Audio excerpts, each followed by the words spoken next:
struggling single mom spent her last coins on bread. The CEO millionaire beside her suddenly said, "Get more. I'll pay for everything." "Please, just a second. I think I have a few more coins," Kathy whispered, her voice trembling. The cashier shifted uncomfortably. "Ma'am, there's a line behind you." "I know. She trailed off, one arm tightening around her baby girl, the other frantically digging through the worn-out pockets of a fraying handbag. Her pale fingers, raw from the cold, fumbled with a handful of nickels and pennies, placing them one by one on the counter. The total still wasn't enough. Behind her, sighs of impatience rippled through the small neighborhood grocery store. Someone coughed pointedly. Another muttered, "Unbelievable." Kathy's cheeks flushed with heat, not from shame alone, but from the rising fever burning against her collarbone where little Ella lay nestled. The baby whimpered weakly, a dry cough rattling from her tiny chest. The loaf of bread and a single carton of milk sat on the counter between her and the cashier, the last meal she could offer. After tonight, the landlord would surely throw them out. No rent, no second chances. Kathy blinked rapidly, willing the tears not to fall. She could not break, not here, not now. She reached into the inner pocket of her coat. Nothing. Just then, a shadow stepped forward from behind her. A deep, calm voice broke the tension. "Get more. I'll pay for everything." Everyone froze. The cashier looked up, startled. The people in line stopped shifting. Even Kathy, mid-minor, went completely still. She turned her head slightly. A tall man stood behind her, broad-shouldered, dressed in a dark charcoal coat, a gray knit beanie pulled low over his forehead. His face was unreadable, yet his tone had left no room for argument. His eyes, cool and clear, had locked onto the baby in Kathy's arms. Kathy began, unsure whether to refuse, run, or collapse. He stepped closer, calm and quiet, and gently pushed a shopping basket forward. Without saying another word, he added items into her purchase: more bread, baby formula, a pack of diapers, children's fever medicine. The cashier hesitated, eyes darting between them. Still, no one else moved or spoke. Then came the smallest, most unexpected gesture. The man picked up the small bottle of children's fever reducer already in Kathy's hands. He turned it slightly, reading the label, then glanced at Ella. "Ishan needs this. Don't wait too long." His voice was soft now, almost kind but firm. There was no condescension, no performance, just quiet urgency.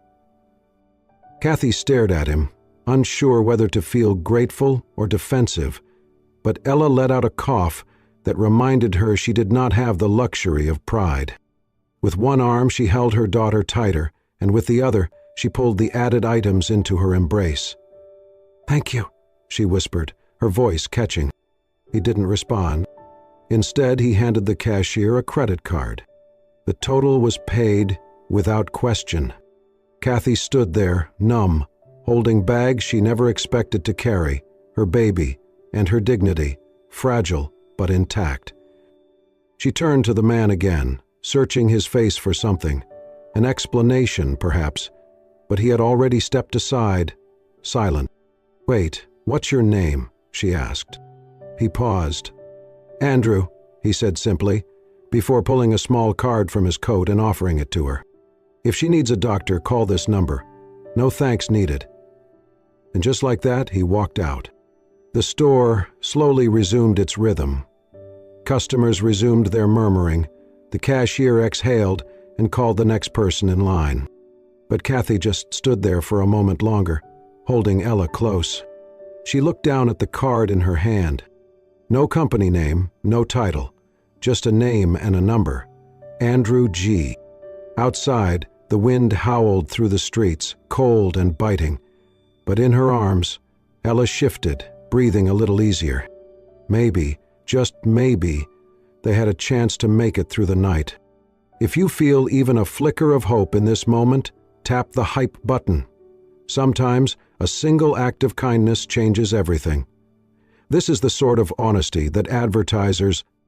The apartment smelled of damp wood and old insulation. Kathy pushed the door open with her shoulder, juggling the grocery bag and her feverish daughter, Ella, whose head rested limply against her shoulder. Inside, the small space was cold, barely warmer than the street outside. A single space heater buzzed in the corner, struggling against the chill seeping in through the cracked window panes. The entire unit was barely 20 square meters. A stained mattress lay in the corner. The ceiling had a spreading water stain just above where Kathy slept. Mold crept along the baseboards. The air was stale, heavy. She set Ella gently down on the thin mattress, her movements tender. The baby whimpered weakly. Kathy dampened a small towel in cold water and began wiping her daughter's burning forehead. Her eyes, dull from fatigue, flicked to the corner where the last of the diapers sat, just 2 left. She barely had the strength to stand, but her body moved on instinct. She adjusted the blanket around Ella's tiny form, tucking it close under her chin. Then came the knock. It was not polite, it was not patient. It was the kind of knock that came with anger behind it. Kathy tensed. Another knock, louder. She dragged herself to the door and opened it slowly. The landlady stood there, arms crossed, face cold as stone. "I'm giving you 2 days," the woman snapped, without preamble. 2. After that, I don't care if you and that kid are out on the street. This isn't a charity.